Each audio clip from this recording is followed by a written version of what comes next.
শায়েস্তাগঞ্জ থানার ভারপ্রাপ্ত কর্মকর্তার সাথে উত্তপ্ত বাগবিতণ্ডার কারণে বৈষম্য বিরোধী ছাত্র আন্দোলনের হবিগঞ্জ জেলা সদস্য সচিব মাহাদী হাসানকে গ্রেপ্তার করেছে পুলিশ। হবিগঞ্জের পুলিশ সুপার মোসাম্মদ ইয়াসমিন খাতুন জানান, শনিবার সন্ধ্যায় শহরের শায়েস্তানগর এলাকা থেকে তাকে গ্রেপ্তার করা হয়। কোন মামলায় তাকে গ্রেপ্তার করা হয়েছে সেটি সংবাদ সম্মেলনের মাধ্যমে জানানো হবে। এদিকে মাহাদী হাসানকে গ্রেপ্তারের খবরে থানার সামনে জড়ো হতে থাকেন বৈষম্য বিরোধী ছাত্র আন্দোলনের নেতাকর্মীরা। পরে তার রাত 8:30টায় সেনা মোতায়েন করা হয়। এর আগে 1 জানুয়ারি রাতে জুলাই যোদ্ধা এনামুল হক নয়নকে আটক করে পুলিশ। পরদিন শুক্রবার দুপুরে তাকে ছাড়িয়ে আনতে গেলে শায়েস্তাগঞ্জ থানার ভারপ্রাপ্ত কর্মকর্তা আবুল কালামের সাথে মাহাদী হাসানের কথা কাটাকাটি হয়।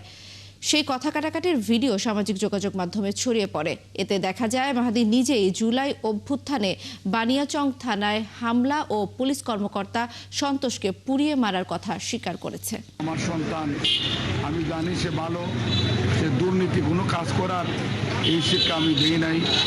সবসময় দুর্নীতির বিরুদ্ধে সে অবস্থান নিয়েছে।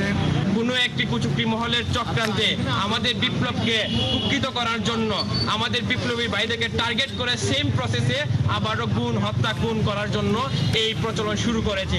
শুধুমাত্র কথা বলার জন্য যদি এইভাবে উঠে নিয়ে আসা হয়, তাহলে বাংলাদেশে অ্যাকচুয়ালি রিফরমেশনটা কোন জায়গায় কাজ করতেছে?